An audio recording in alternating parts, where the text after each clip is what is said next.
আল্লাহ রাসূল সাল্লাল্লাহু আলাইহি ওয়া আলিহি ওয়াসাল্লাম তিনি বলেন,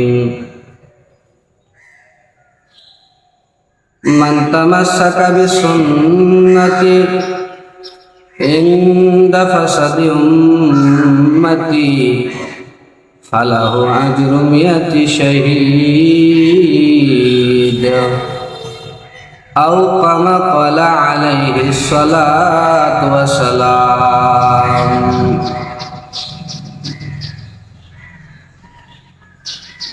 বিশ্বনবী সাল্লাল্লাহু আলাইহি ওয়া আলিহি ওয়াসাল্লাম তিনি বলেন,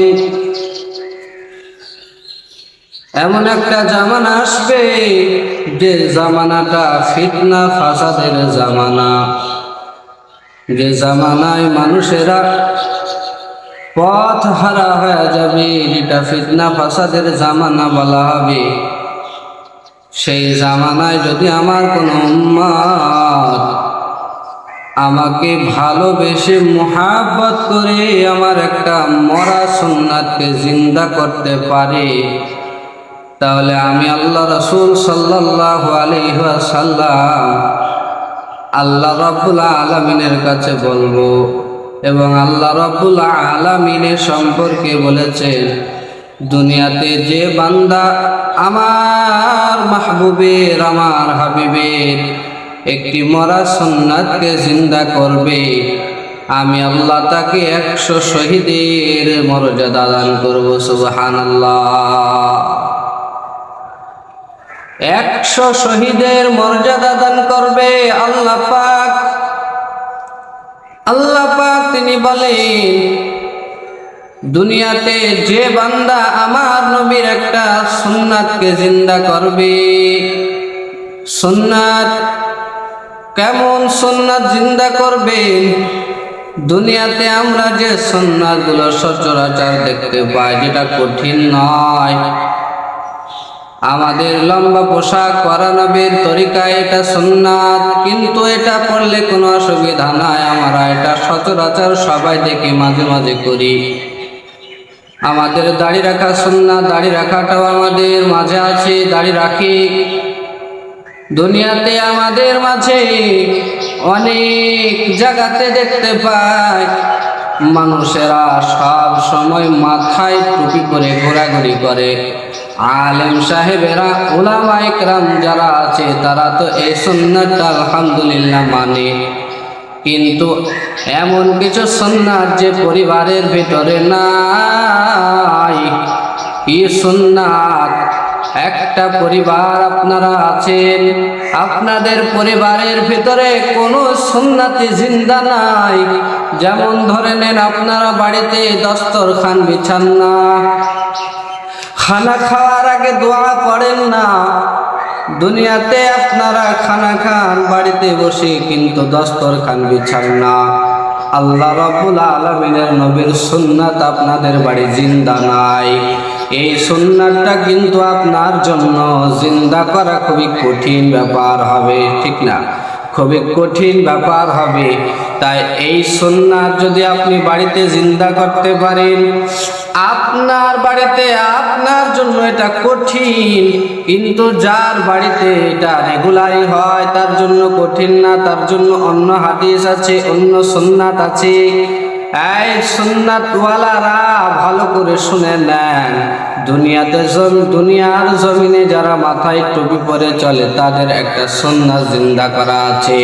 এই সুন্নাত তো জিন্দাই আছে, এতে জিন্দা করার কোনো ব্যাপার নয়। কিন্তু এমন কিছু সুন্নাত যেটা পরিবারের ভিতর থেকে আমাদের চলে গিয়েছে। যেমন পরিবারের একসঙ্গে খানা খাইতে বসলে দস্তরখান বিছাই না। পরিবারের মানুষেরা এখন মিসওয়াক, দাঁতুন ছেড়ে দিয়ে তারা কি করে? ব্রাশ ধরেছে, এই দাঁতুনটাকে ছেড়ে দিয়ে এই ব্রাশ ধরেছে। এটা হলো নবীর সুন্নাত, যেটা মিসওয়াক। এই মিসওয়াকটাকে ছেড়ে দেওয়া ভালো নয়। আল্লাহ রাসূল সাল্লাল্লাহু আলাইহি ওয়াসাল্লাম বলেন, যে পরিবারের ভিতর থেকে মিসওয়াক চলে গেল, ওই পরিবারের ভিতরে যদি নতুন করে কষ্ট করে জিন্দা করতে পারে মিসওয়াকের সুন্নাত, তাহলে সেই বান্দার জন্য এই সওয়াব লেখা হতে পারে। এই বান্দা, যে পরিবারের ভিতরে আল্লাহ রাসূল সাল্লাল্লাহু আলাইহি ওয়াসাল্লামের তরিকা মেনে চলা হয় না, ওই পরিবারের ভিতরে যদি এই সুন্নাতগুলো যদি জিন্দা করতে পারে, ওই বান্দার জন্য 100 শহীদের মর্যাদা দেওয়া হবে। তাই বলি, আয় মুসলমান, আমাদের কাছে যে সুন্নাতগুলো নাই, সেই সুন্নাতগুলো যদি জিন্দা করতে পারি, তাহলে বান্দা তুমি জানো না আল্লাহ রাব্বুল আলামিন তোমার জন্য 100 শহীদের মর্যাদা রেখে দিয়েছে। এই ওয়াফার তুমি যে ফেল করতেছো, এই ওয়াফার তুমি ফেল করছো, তোমার পায়ে তুমি নিজেই কুড়াল মেরেছো বান্দা। এখনো সময় আছে, এই ভিডিওটি দেখে সুন্নাতগুলো যদি জিন্দা করতে পারেন, আপনি মাথায় টুপি পরেন না, লজ্জা লাগে, আপনি যদি এটা পালন করতে পারেন, আপনার জন্য সওয়াব 100 শহীদের মর্যাদা। আপনি দাড়ি রাখতে পারেন না, দাড়ি রাখলে আপনার কেমন যেন লাগে, এটা আপনার জন্য কঠিন, এটা আপনাকে জিন্দা করতে হবে, এটার জন্য আপনি 100 শহীদের মর্যাদা পাবেন। বাড়িতে দস্তরখান বিছাই না, খানা খাওয়ার আগে দস্তরখান বিছান, এটা আপনার জন্য কঠিন, এটা যদি আপনি পালন করতে পারেন, তাহলে আল্লাহ রাসূল আপনার জন্য 100 শহীদের মর্যাদা আল্লাহ তাআলার কাছে দিতে বলবে। এই দুনিয়ার মানুষ, বাড়িতে আমাদের মিসওয়াক চলে গিয়েছে, মিসওয়াক যদি আপনারা শুরু করে দেন, এই মিসওয়াকের আরো কিছু ফজিলত আছে। রাসূল সাল্লাল্লাহু আলাইহি ওয়াসাল্লামের জামানায় রাসূল সাল্লাল্লাহু আলাইহি ওয়াসাল্লাম তিনি বলেন, এ আমার সাহাবারা, মিসওয়াকে আমরা করতেছি, তোমরা কি জানো মিসওয়াকের এমন একটা ফজিলত আছে যেটা সবচাইতে বড় ফজিলত, বরকতপূর্ণ ফজিলত। আল্লাহ রাসূল বলেন, আমার সাহাবারা, যারা নিয়মিত মিসওয়াক করে, দাতুন করে, তাদের যখন মৃত্যুর সময় হয়ে আসবে, আল্লাহ রাব্বুল আলামিন তাদের জবান দিয়ে কালিমা বাহির করে নেবে, সুবহানাল্লাহ।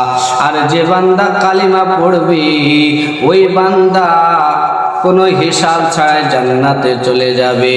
মৃত্যুকালীন যে বান্দা কালিমা পড়বে, মৃত্যুর আগে যে বান্দা কালিমা পড়বে, ওই বান্দার আযাব হবে না, সুবহানাল্লাহ।